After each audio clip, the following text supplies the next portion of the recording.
So if we're working with a client for 6 months trying to help them find a home, we're working for them for free in the hopes that we'll be able to find them a house and at some point get paid for all the time we've put in.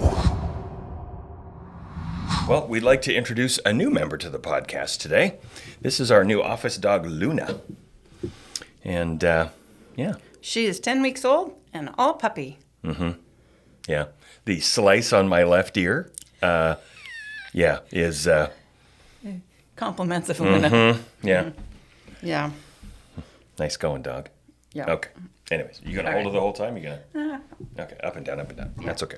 All right. So one of the things that everybody is kind of the buzz in the industry right now is really all about the settlement that the National Association of Realtors, also called NAR, has settled this huge class action lawsuit for $418 million to be paid out over 4 years.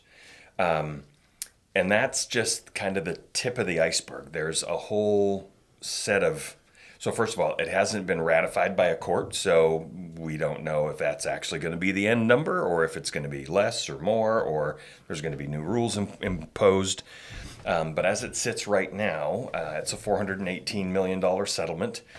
And then brokerages under $2 billion in sales in the year of 2022 have been basically left out of or have been included in the settlement. So that means every brokerage over that is not protected by this deal.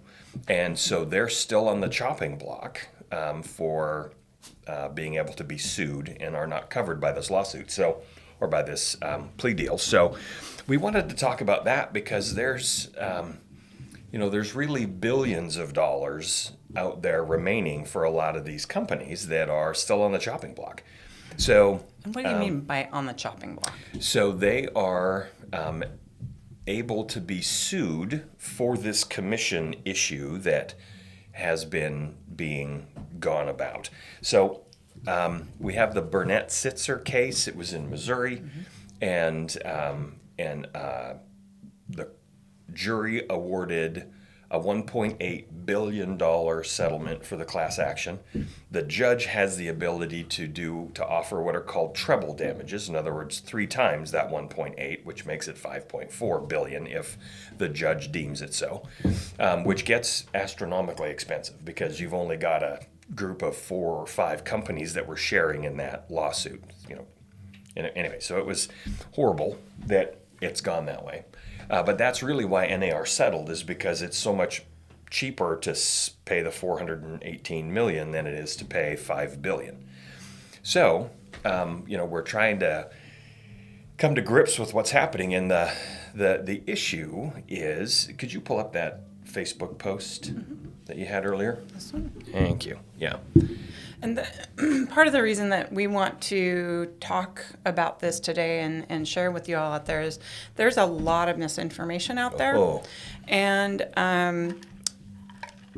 media can take things with it and run with it without really having all the background and knowledge about it. So, Or they sensationalize the headline to sell newspapers that are dying anyways. So one of the things that we really want to do this morning is talk to the general public out there who may not have the inside scoop of really what goes on in the real estate industry and how things are decided. And just keep in mind that the lawsuit there were things that were alleged but never proven. So with that. Okay. So here's the nuts and bolts of the lawsuit or the settlement as it reads. The options are for this settlement are very complex. So here are the 3 options for all the brokerages, and there's over 90 of them that aren't included in this settlement with NAR. They are to paid an agreed amount based upon their gross transaction volume in 2022. So if you have somebody who has done $10 billion or $20 billion in sales, then they're supposed to pay a portion of that money. We don't know what that amount is. The other option is they can litigate and ultimately settle on their own, like NAR and KW and REMAX all did. Or they can go to mediation and try and bash it out that way. So those are all really not awesome options, but they are options. So the impact that that's going to have, because a lot of these companies are publicly traded companies. And Such some as? such as, well, the number one office on the list is Compass. And Compass is a massive, they had $227 billion in sales. So that's With a B. That's way past Billion. the $2 billion mark. So they will have to pay a percentage, not sure what that is, of that 2.2 or $227 billion. And who are they paying that to? They're paying that to the people of the class action settlement, which is, that's just going to get super ugly and expensive. So, I mean, what we're looking at here is the possibility, the potential of, on top of the $418 million from NAR, another $2.6 billion coming from all these other companies. Now, if you're a company that is supposed to pay a settlement fee, all of a sudden you're staring down the barrel of having to pay maybe $40 or $50 million. And there's not a lot of companies around that keep that kind of cash just laying around. Right. So it Or in a makes it, savings fund. or in a savings fund. So, anyways, it's pretty devastating to a lot of these companies. And the thing that we think about the most is the families associated with those companies that will be, dealt with or have to deal with it. They could lose their job. The company might close down. We don't know all the things that could happen. So we just have to, kind of walk slowly as we go through this thing and be very patient, but not necessarily believe every headline you hear. Right. Because we're seeing stuff like, this is the end of the real estate profession, their 6% fees are gone forever. It's never been a 6% mandate, right? We have always known and we have always taught that yarn commissions are negotiable. And really, the industry is moving away from the word commissions to compensation. So it's just one of those things where over the next several months this will play out. And we're not exactly sure how it'll work, but we do know that the Anywhere brand, REMAX and KW, they are protected by this settlement. NAR is protected by this settlement. Berkshire Hathaway is not protected by this settlement, nor are the other 89, 90, companies. So Named. the named companies, and that's and they didn't name them specific. They just said anybody who has over $2 billion in sales in 2022.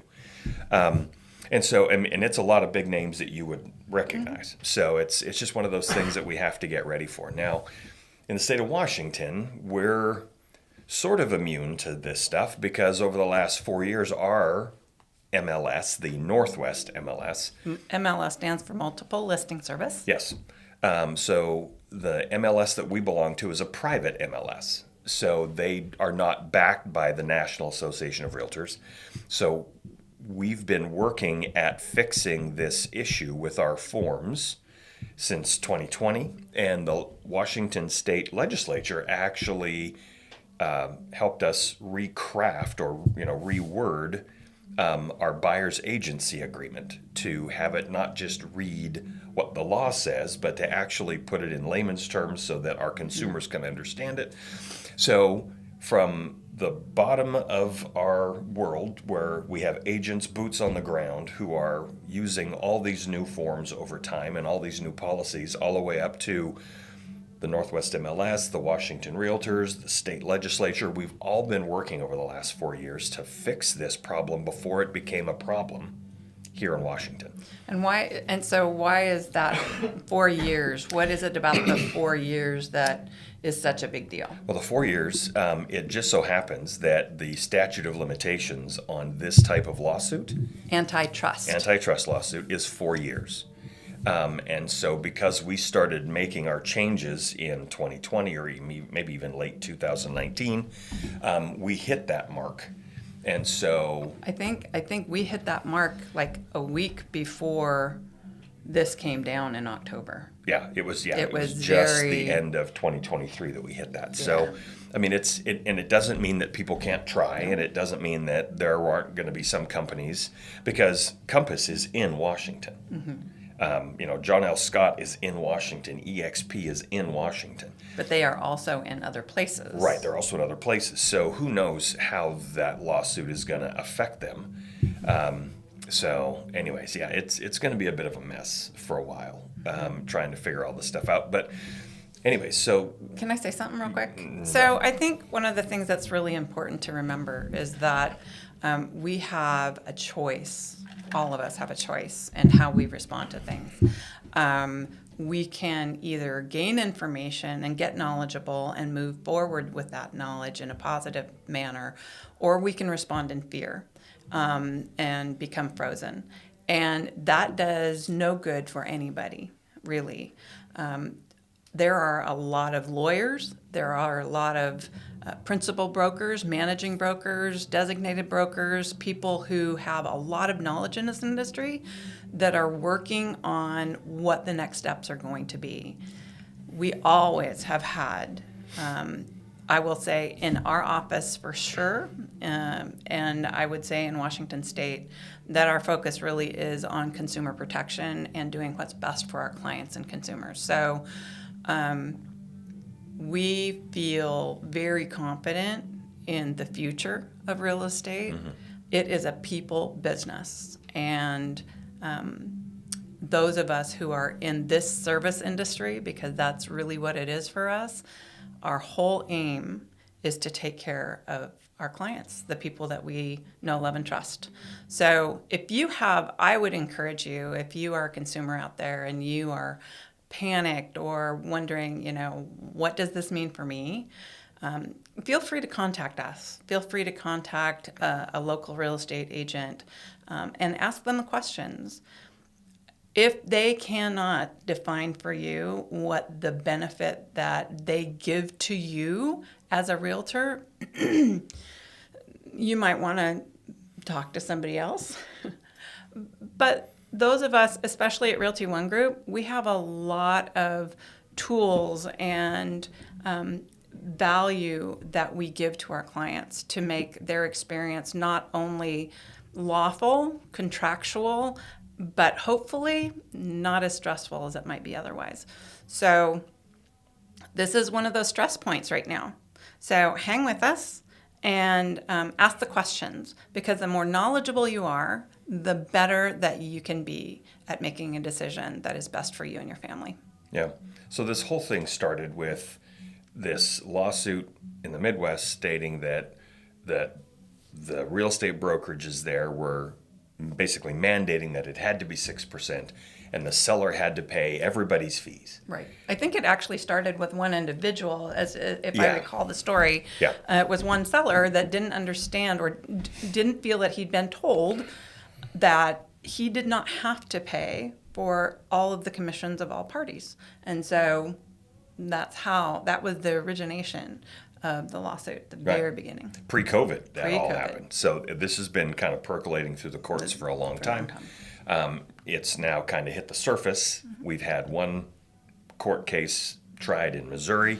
It didn't fall the way of NAR or the real estate brokerages, so it's got some legs really fast. But this whole thing was about the commissions and how the seller was frustrated that he was having to pay the buyer's agent when he had no control over who the buyer's agent was.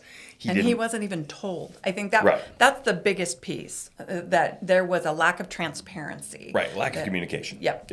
Yeah, and so when the seller came to understand that he didn't have to pay for that buyer, that the buyer's clients could have paid him, or paid their agent. their agent. That's where this whole thing got kind of out of control, sideways. Yeah. So, anyways, it's in the state of Washington, you have a listing agreement when you go to sell a home, and we've had for years a buyer's agency agreement or a buyer brokerage agreement, what they call now. And so if it's now state law that you have to use this buyer brokerage agreement. And that's as of this year. Right. And that's just a written contract between you and your real estate professional so that you can understand how they get paid, where that money comes from, how much it is, what the seller is supposed to do, what you're supposed to do as the buyer, what your agent's supposed to do. And it talks about a lot of that kind of stuff. So you're going to kind of get to have a peek behind the curtain as to how this all works. And it's a place that most people have never been shown, especially because there's been a number of agents in the state of Washington who, even though we had this buyer brokerage or this buyer agency agreement, they weren't using the form. And I've always been, wary of getting into a real estate contract without having some kind of contract with your clients. So we've always used that Form 41, right? I mean, it's always been We've always mandated it in our office. Yeah. So because it's just good business, I mean, you're not Keeps everybody on the same playing field and level, and everybody knowing what to expect. Yeah, and that's really it. It's about the end consumer. And if you understand that it's, as a real estate agent, it's my job to serve the consumer. We don't look at that consumer as a bag of money that we get at the end of the transaction if we suffer long enough through it with them. This is about consulting. This is about coaching. This is about negotiation. This is about all the things that we do that make us worth the compensation we're paid. And now the only real difference is the form's a little bit different, but the disclosure is the same. You're going to know exactly what we're paid. And so it gives us the ability to just be completely transparent with you. And so that really ultimately is the best part of all of this, is that it offers that level of transparency that really kind of takes it home for the consumer. And, there are some people in the industry who worry that it's going to be kind of a deal killer for a lot of agents. I gotta be honest. If an agent isn't feeling like they want to have a contract to work with you, probably best that they get out of the business anyways. And nor should you want to work with someone who is not willing to be bound contractually to work with you, right? I mean, it's all good that we've had some agents who were kind of apathetic, hesitant to use the form because they felt like it was their good word or their honor that wasn't being addressed or that was being questioned. Right. And that's just not it at all. It's not about, we're not using this form because we question your honor. Right. For me, it kind of goes to that adage of good fences make good neighbors, right? When you know the boundaries and everybody understands how you work within them, it makes things go much smoother and allows for all participants to feel secure and part of the process. Right. Yeah, for sure. And really, it's about making sure that everyone knows what's going on from the beginning. We've been doing this forever with our listings, right? Oh, yeah. An agent would sit down with you and you would sign your listing agreement, which is our contract. You would identify and negotiate the money that you were going to pay for compensation back in the day for the buyer, and what the listing firm would share with the buying firm. And so, I mean, all of that stuff has been done for years and years in the state of Washington and really everywhere else, right? Everybody had a listing agreement, right, but not everybody had a buyer's agency agreement. I mean, even in Washington, we didn't have a buyer's agency policy or buyer's agency at all until 1997. Everybody was represented by the seller. So you could literally have 2 or 3 or 4 real estate signs in your front yard, and whoever got the house sold first won the day. And so, I mean, it's not like it's been that long removed that it's been 25 years since we got our buyer agency law in the state of Washington. So we're 25 years later, and now we're having to revamp it. You mean the listing?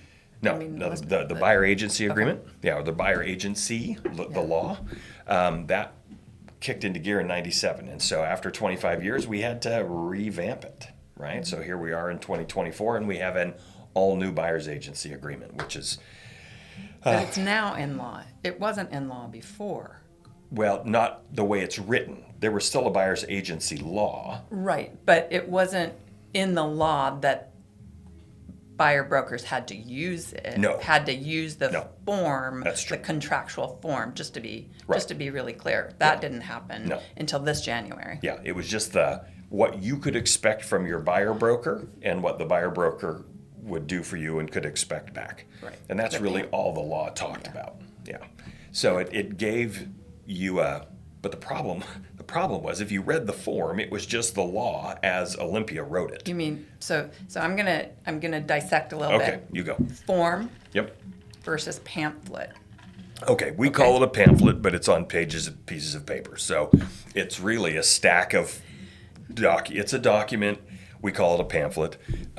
Because So- nothing is written on there as far as an agreement between agent and client. It is simply an informational document. Right. Yeah, it's not contractual. As far as being part of the contract, we've always included it there so that Yes. we could prove that you've seen it and you've been given that. So supplying that Right. to clients has been part of our law Right. since 1997. Right.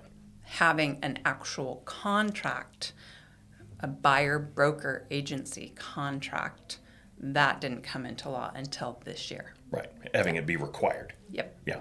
So we had the form. Yes, but it was not required not by required. law until this year. Right. So now everyone purchasing a real estate property, whether it's single family, multifamily. Vacant Oddly land. enough, this does not apply to commercial. So we have to be aware that it doesn't work. None of this stuff applies to commercial. In Washington State. Yeah, the state of Washington. So this is really just residential real estate, vacant land, multifamily below a fourplex, below a fourplex. Anyways, so it's been an interesting shift, but it is causing chaos nationwide because the media is throwing out all these salacious, articles and they're burying the lead. They're not really being kind of honest with it. They're just using it to sell or to get, it's clickbait really for a lot of people who look at their news online. So it's just one of those things that we want to caution you, instead of being fearful about doing this, get involved with a realtor, talk to them, look at the form, ask them how it works, ask them, how they would deal with it, ask them what their fees cost, because as has always been, everything we do is negotiable. Absolutely. And so it's just one of those things where we have to make it fair and transparent for everybody. And so this is the kind of the last way that we can do it. When you sign your listing agreement as a consumer, you know exactly what you're going to pay because they state it right there and you sign that document. But on the buyer side, it wasn't that way. So our new law and all that kind of stuff that came around in January of 2024, it's all changed it for the state of Washington. So we've had 4 years to get to do this. Right. We've been piecemealing it out over time. Everyone else nationwide has to deal with it between now and July. So they have really got a very short window of time. So we had 4 years, they have 4 months, basically, to get this thing done. And that is going to be really, really hard for a lot of companies in a lot of states because they're having to rewrite law to get this done. And we know how long it took Washington to get it done. Hang in there, folks. Yeah, so hang in there. Could be a bumpy ride. Yes, it definitely will be for some states because some states are more averse to this kind of stuff from the jump anyways. Yep. Yeah. So And if you're an agent out there, please be in contact and communication with your managing broker, principal broker, designated broker, whoever is in charge of your office. There are going to be opportunities for training. Please take advantage of them. We need you in our industry to be the best that you can possibly be, no matter what state you're in.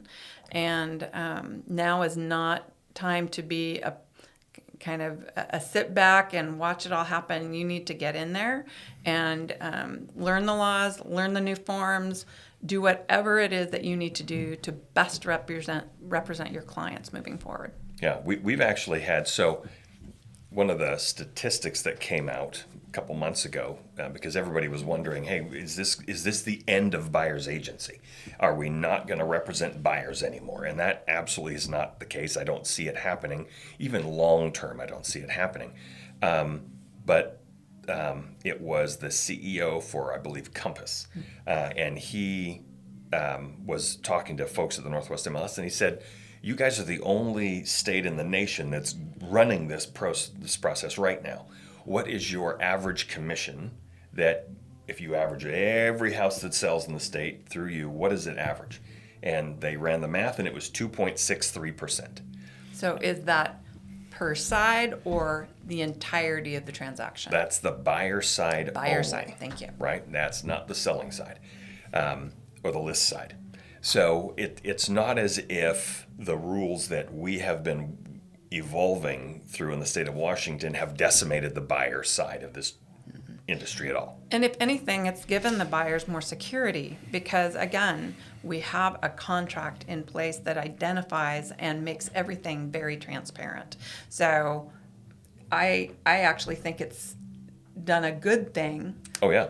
over the course of time, and hopefully Washington can be, a leader. I see us as a leader. I see Washington Realtors and Northwest MLS as leaders in this process. And though we may sometimes complain about the fees and all those kinds of things, when stuff like this happens, I have found myself to be very grateful for the leaders in those positions and those organizations that have had the foresight to deal with some things that they saw coming down the line. Yeah. Not that we weren't whining and complaining. No, that's what I'm for saying. the entire time but that we're these changes grateful were right now, happening. so thank you. Right. Hindsight being what it is, we're super grateful how this is all panned out.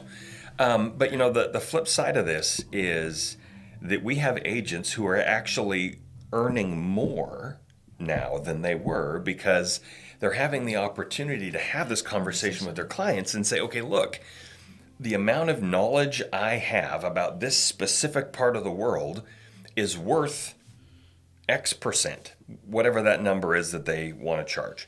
And so if we're going to look at homes, the seller in the state of Washington has the ability to offer 0%. So I don't want to Commission to the buyer. Yeah, commission to the buyer. So if you want to look at a home that is where the seller's offering 0, I'm still going to need to be paid because I can't work for free. You would never work for free if your boss said, "Hey, it's going to be 2 weeks where we're not paying you. Sorry." You would never do that. For wrangling 30 kids in a classroom? Nope. Right, exactly.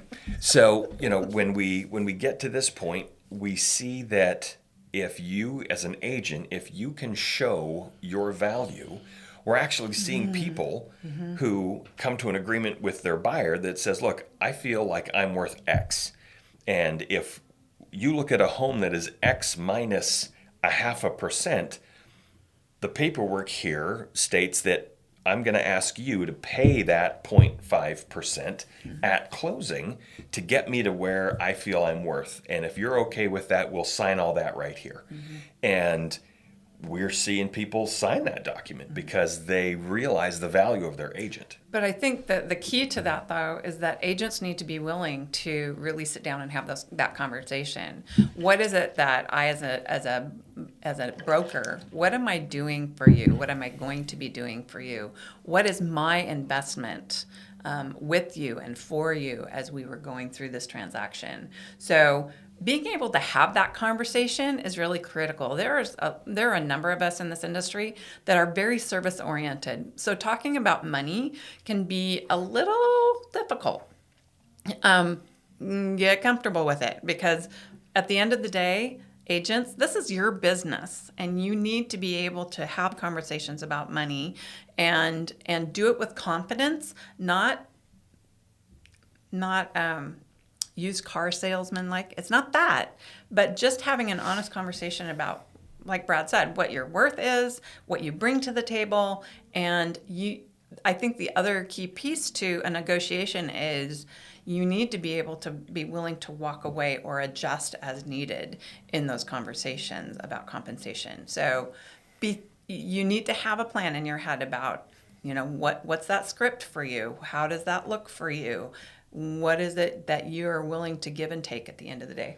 Yeah. In the last quarter of last year, we had meetings where we were kind of working on role playing how this would sound.